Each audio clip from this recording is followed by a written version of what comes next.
What is up, everybody? Welcome to the Perfectly Blended podcast. Guess what? It's a brand new season, season 7, episode 1. That's what we're doing tonight. And we have a fun one because today is Valentine's Day. If you're watching live, and if you're on the watching on the replay, well, it's going to be Valentine's Day on this episode. When's that coming up? Right now.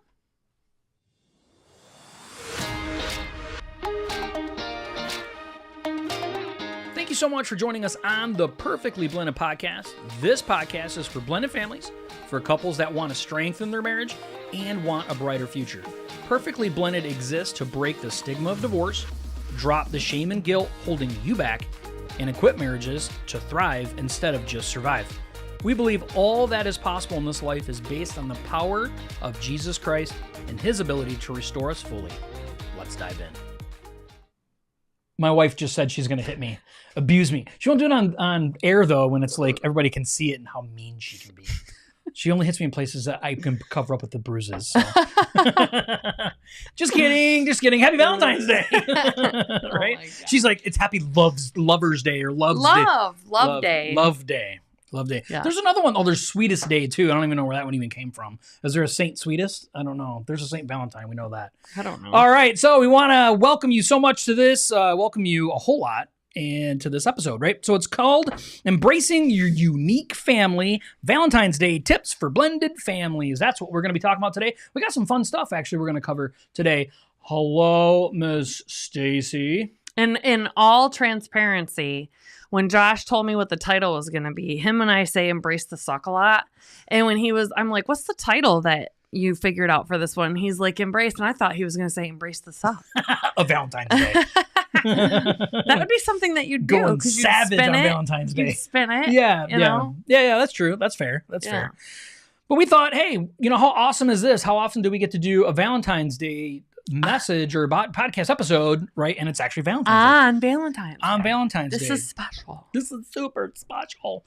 But we have some stuff we want to talk about. We really don't want to dive in too much, but do you have anything you want to say before we talk about our special thing we just released on Amazon? I do.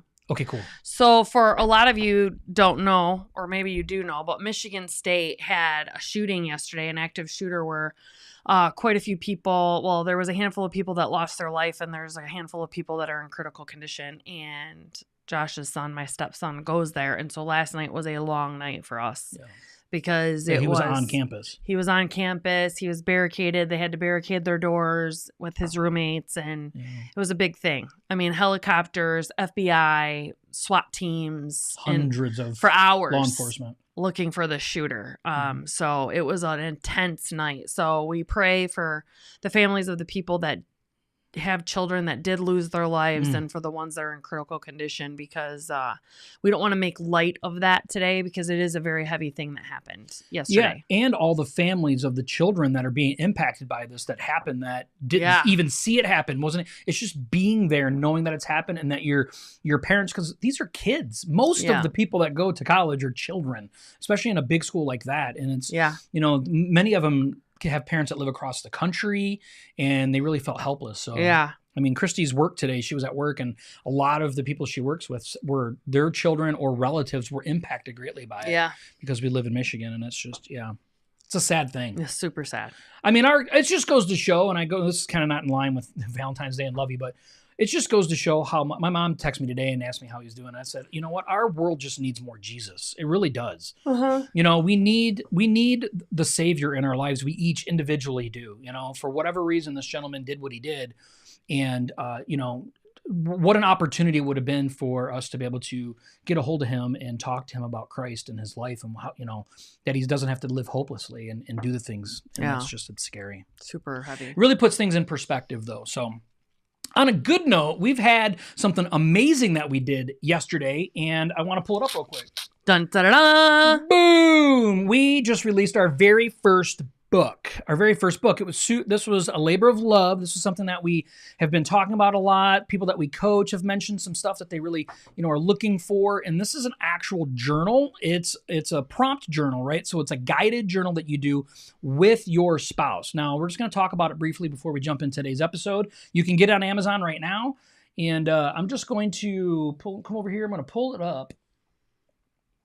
and show you a little bit, right? So this is the cover of it. So if you look for Finding Joy in Second Marriages, all you have to do is search for that. But I'm going to put a link inside the description if you want to pick one up.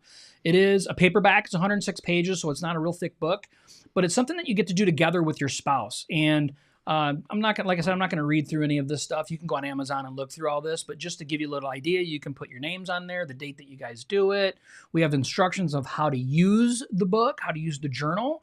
And then there's a hers section. And there's going to be a his section, and they're both identical. But the cool thing is there's a quote that is themed for each week, and there's actual Bible verse that goes with the prompt for each week too. And then there's a prompt that tells you what to do, right? And so each week, you and your spouse are going to fill this out separately, but you leave it in a common area so your spouse can read what you've written. And it's so inspiring to know how encouraged, it's a gratitude style journal. So to hear how grateful that your spouse is for you in these special ways for second marriages. And it also is prompting you to think about grateful things in a stressful world. Amen. Like when we're stressed out and busyness schedule, and sometimes we're two ships passing in the night type of thing. Even though we're married, we are individuals that have our own individual fears and stresses and everything going on. So this is a time that will prompt you to stop and think of something grateful that you can be grateful for in your marriage or your spouse. You know, that can help. Yeah. It's a resource. It's a tool. It's something that you can order. It's cheap. It's like $10. The blue section. Inexpensive. It's inexpensive. Thank you. That's such a more powerful priceless. Word. Priceless. At an inexpensive cost. And but you can go on Amazon and right now and order your copy. It's on Prime, so you can get it really mega quick. You can give it to a couple that you know may be struggling within your church. You could give it to your pastor as a resource for your pastor to be able to offer it to people that your pastor is mentoring or coaching or counseling. You know, it's a resource, really, honestly, to designed really to bring closer intimacy between couples in their second marriages. So we pray that it is something that is useful to you. It is something that we put a lot of thought and a lot of energy into. So with all that being said, we want to talk about all of this good fun stuff on Valentine's Day. All right, so we're going to kick it right off, right? Number one, don't be traditional. What's that even mean? Us. It so does. It means blended families is what it means, that we're not traditional.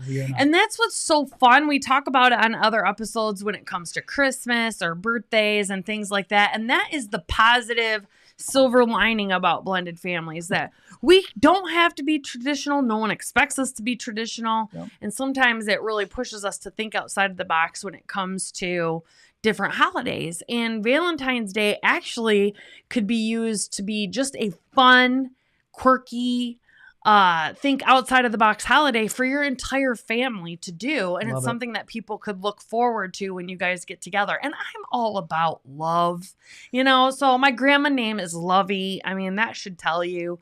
So on Valentine's Day, it's lovey. It's lovey time. It's lovey time. And it's cool, right? So we think of this every time Valentine's Day comes. We never think we need to go out to eat. Josh needs to buy me flowers. We don't even get each other cards on this day. No. But this is the power of this, right? Thumbs down. But this is the power of this. And we really want to encourage this highly with you with your marriage, is you want to live Valentine's Day all throughout the year. You don't want to wait for a day to express and do this. And a lot of this falls on the guy. Okay, just so you know, like guys, like we're like, oh, Valentine's Day only comes one time a year. It's the only time I have to buy my wife something, and that's the only time of the year that I have to take her out to dinner and tell her this is how much I love her. It's the only time I have to buy her something when I didn't do something wrong. Right, man, that's a bumper sticker, folks. Not even joking. But it's important to know that you don't have to be traditional on this day. We aren't traditional. Christy said it, right? We are not traditional. We are not nuclear families. We can do something different, and we should choose to do something different. Let's make it more impactful. Let's think outside the box, just like my beautiful wife said. Well, and it's not that this is any excuse, but I don't even realize technically when it's Valentine's Day, because he does like emotionally take care of me all the time, like day in and day out. So to me, like when it comes to like our marriage, Valentine's Day is just another day. It's not like a day where I'm like, oh, I expect chocolates or flowers, like this special day that he's going to do something for me. I expect chocolates and flowers every day, So that's the way that it is. And so that's why if you can do a temperature check on your relationship, and that's why he's saying a lot of it falls on the guys, is because guys, if you're emotionally taking care of your wife throughout the year and filling her emotional tank, Valentine's Day comes up. It can be something that you guys do together for something special that you do with your entire family, with the kids and everybody. Yeah, don't keep it traditional. You aren't traditional, and I think that makes it that much more fun. Yeah. I think it really does. It is. It's a lot more It fun. really... Let's be abnormal. Let's be like we already are. Okay, number two. Number 2 is learn to include your kids, which is a non-traditional thing. It is. It is. And it's so funny because it's so cute. My little sister, it's not her second marriage, it's her first marriage, but my little sister is so cute. She posted today on Facebook all these cute little things that she had for her kids to wake up this morning. And she does these cute little Valentine's Day bags with the little balloons that are sticking out, you know, not the ones that float, but the ones on a stick. And they were little teddy bears. And she got them each a card saying, you know, we love you. We could eat you up and you light up our world, and get some little chocolates. And they spend the morning on Valentine's Day together as a family, like celebrating how much they love each other. Yeah. And blended families in particular, this could be something that is so much fun to do, because it could be a day that the kids feel like they're allowed to show maybe some feelings towards a step parent that any other day of the year that it's not allowed, you know, but Valentine's Day is the day of love, right? So if you guys do something special together and you have the house decorated, like my sister had hung streamers. I mean, it was so cute. And that's something that you and your spouse could decide to do together to do with the kids. Yeah, and I think, you know, like not every family, right, because we are blended families, not every family is together all the time. Yes. So let's say that Valentine's Day falls on a day that not all your family's together. Maybe if you have younger children, you know, maybe even a little bit older, girls love doing this type of stuff. Boys, when they're younger, they enjoy doing this type of stuff. But making like Valentine's Day cards, like hand make them out of like construction paper and glue, and just be something that you all do together, but make it for the ones that aren't there. And like Christy's saying, it gives you a reason to say it's okay to do these special things out of love, because Valentine's Day is love. But it's a way of getting closer and having a tighter bond within your blended family. I just think it's a really cool excuse to do some things that normally are almost feel taboo, because the other parent is going to be like, no, I don't think so. But it's Valentine's Day. Yeah. Right? Well, Valentine's and that's Day. the thing too. Like you make for your family, like we all on Thanksgiving, we don't talk about it's the day of celebrating food. We call it the day of Thanksgiving. So around that time of year, we're trying to teach our kids and we're talking to everybody about everything we're thankful for. And Valentine's Day for your family could be the day of showing love. Like, who do we love in our lives and how can we show them appreciation? It could be teaching your kids to show appreciation to everyone that they love in their life and make a special card for them. Yeah. And a lot of schools in elementary school, if you have kids in elementary school, they still make like Valentine's Day boxes. That could be part of the celebration, is making the Valentine's Day box, you know, for your kid if they do that, to take to school.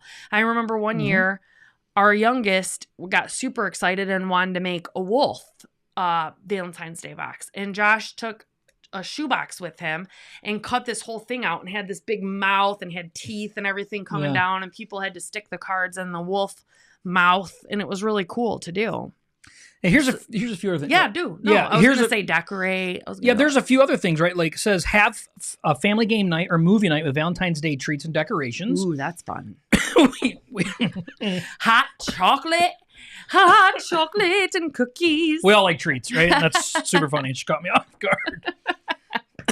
Plan a family scavenger hunt, right? We do that during Christmas time, but you could, instead of doing it for Christmas time, maybe you could do it for Valentine's Day. Yeah, little Valentine's Day bags or something and hide them. Yeah, with little clues in them. Yeah. Yeah. Or not clues. Oh, you mean to find the bag. Yeah. Yeah.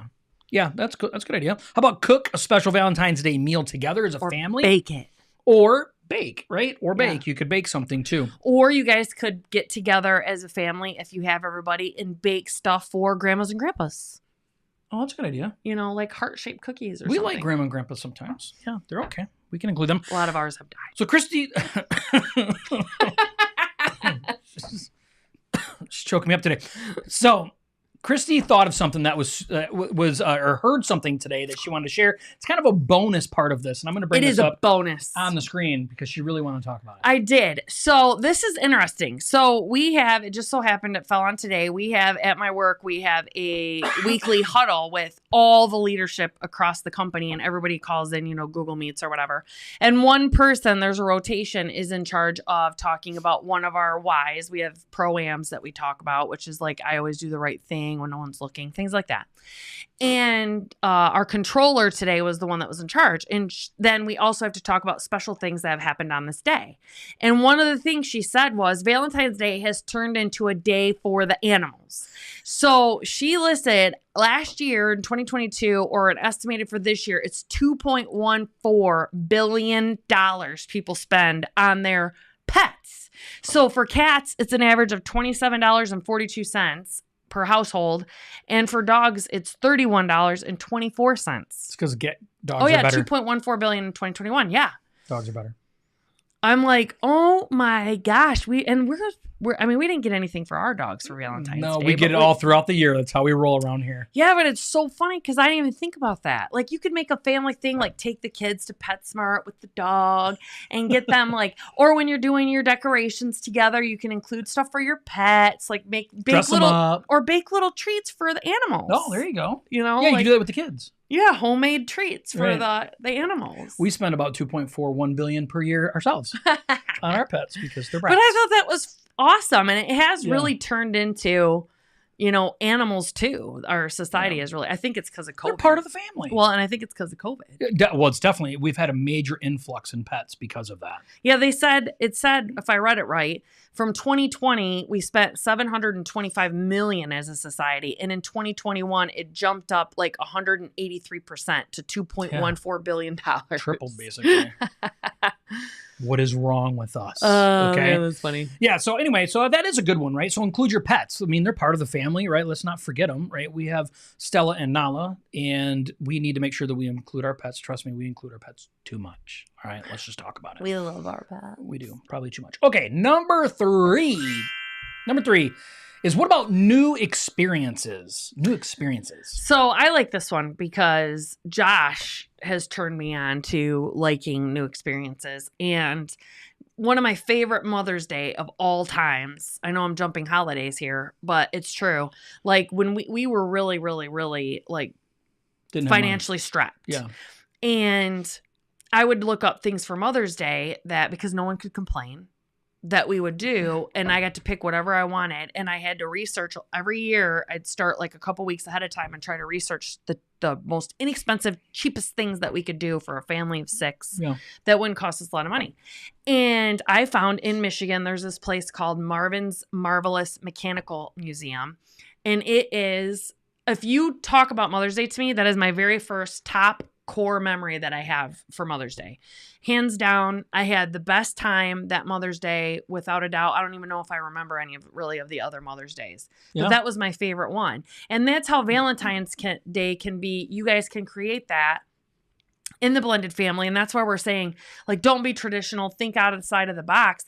You guys could find special things to do on Valentine's Day together as a family. And it doesn't have to be always a financial burden. It could be, if you research, in your state, what you have around there. And there's many things within the state that you've never done or never been. And if you really start Googling and researching, there's places I had never heard of, Belle Isle Island or Belle Isle or whatever. Yeah. And I've lived in Michigan my whole life until 5 years ago or something. And it's free. It's like $3 to cross the bridge to get to this island or whatever. But yeah. So him and I went and checked it out, but it wasn't all it was cracked up to be. It used to be way better than what it is now. But research around your area and think of new, exciting experiences you guys can do, because that's memories. And, the thing is with experiences too, you guys could, you really could format it any way you want. You could do it as a tradition that you do every year, the same thing, whether it's, and you can start off with free if you want, if you don't have the money, that's fine. It could be a specific nature walk that you guys do, depending on where you live in the country, a hike that you do, very specific, a sledding that you go and you do if it's winter. I mean, it's February, right? Most of the time we're in Michigan and it's 54 today. day. But most of the time there's snow this time of the year, so you can plan these things, right? Or every other year could be each kid gets to pick what you guys do from a list of things. Like you can set it up that you have experiences, like it's Valentine's Day and it's it's Garrett's turn to pick. And next year it's Graydon's turn, and then the next year it's Jordan, the next year it's Josh's, so on and so forth. And you could set it up that way. But you can, depending on your finances, you could do all the way to like every year on Valentine's Day, we take what we call a love trip. And we do it all together, and it's the love boat. Your eyebrows were all the way into your hair. I'm like, she's got something she's got to say. Like, here it comes. And so every year, though, you could be like, you know what we do? We take a weekend vacation, and this is what we go do every single year for Valentine's Day. And it's really themed around spending special time together, family together, and it's all based on, like Christy's saying, love, right? That's the whole concept of it. The idea is, for us anyway, over the years, we've went from really spending money on things as much to spending more money on experiences. And that's because... And that's way more expensive. That's way more... We make it way more expensive. Let's just be honest, right? Our experiences feel like they have to be the most ridiculous. But you don't have to be that way. Be better than us, okay? Go big or go home. Or stay home and go little big, right? And be smart about it. But the point is these experiences are really what your blended family really needs. It needs new experiences altogether. Valentine's Day should be a really good reason for you to do things as a family. Think outside the box. Some of the fun things. I mean, I remember in school, you talk about in school, like little fun things our teachers would do with us. You'd put a note in a balloon and let the balloon go, and hopefully someone would find it and write you or something. You guys could do that with your kids. Like, hey, let's get some heart balloons, and blow them up and put little notes inside of them and release them into the air and see if write a Valentine's Day note, like a message in a bottle. Right? Oh. So it's just fun things like that you guys could do. I mean, there's so many things you could Google, I'm sure, and come up with way more things than we're even talking about right now. But it's fun. It is fun. And that's the idea, right? Is we have to understand that being part of a blended family, being in your second, third, fourth, 10th marriage, whatever you're in right now, you never know. Christy's dad was married, 42 times? Five times. He's the most. He's the most I've ever known. 5's a lot. But my point is you have to understand that we are not traditional. And once we are willing to accept that we're not traditional, we can start doing things in an untraditional way. Yeah, so don't get heart balloons, get poop balloons. That's gross. Like the emoji of the poop. And draw a heart on it. It's pretty nice. But you can do these things and understand that you can create new traditions out of being untraditional. And we've really tried to live this way the last 12 years of our relationship. Is we know we don't fit in a mold, and we've embraced not fitting in that mold. Break that frickin' mold. She likes that word frickin'. And it's important though that we do, right? We want to express ourselves in such a special way and bring our family together in that. So as a way review. Express yourself. She's full of it today, folks. Don't be traditional, right? That's the first thing. Incorporate the kids, right? Make sure you include your kids, and then explore new experiences. Those are the 3 major tips we have this year for Valentine's Day for your blended family. We want to think of it as a new opportunity with this family. Right? It doesn't have to be the way that it used to be. We can create all new now. And do Valentine's Day all throughout the year, dudes. Or tie-dye Stop being lazy. shirts. I mean, there's so many fun little things you could do. Tie-dye shirts? Yeah. Like tie-dye shirts together. I've done that. We've done that before, like when I was younger. Yeah, when I was younger, yeah. But not with our kids. Back in like the early 60s. No, I'm just kidding. I'm not that old. All right. Do you have anything else before we're done? Mm-mm. You have nothing else? This is a fun one. Yeah, this is fun. I want to do more episodes about experiences and different ideas for different holidays and stuff. I think every holiday that comes up, we're going to start doing one then. Yeah. Like that. Because this is so much fun. It is fun. And I think, to challenge us. It really brings out things that we truly do and have done, and that we forget that we do, and always offers up new ideas, because now our youngest is 19. Right? Our kids aren't getting younger. We got grandbabies. And we got, and we're Hefe and Lovey at this point in our lives, and, including them now, if they want to be part of our Valentine's Day. And think about it. You don't have to celebrate necessarily Valentine's Day on Valentine's Day, right? You can say this coming weekend is like our Valentine's thing that we do as a family. Yeah. We just really have to start embracing our uniqueness within our blended family. It's okay, right? It's okay. Yeah. All right. Don't forget, Finding Joy in Second Chances is on Amazon right now. If you guys want to go grab a copy or 9, you're welcome to do that. Ooh, yeah, 9. That sounds better. 9 copies. And, so if you need anything, if you want anything, if you have any ideas, if you have anything that you need to talk about within your blended families, we get people that reach out to us all the time. We want to encourage you to continue to do that. You can visit our website, see all the other podcasts that we have, all of our blog posts at joshandchristy.com. There's a lot going on. Our goal really is to serve you, the blended families, second marriages, really serve you in the highest way possible. So we want to continue to do that. I want to thank you so much for being here. We'll be here next Tuesday, and we're going to continue our series on the 12 steps of a better marriage. That's right. All right. We'll see you then. Bye.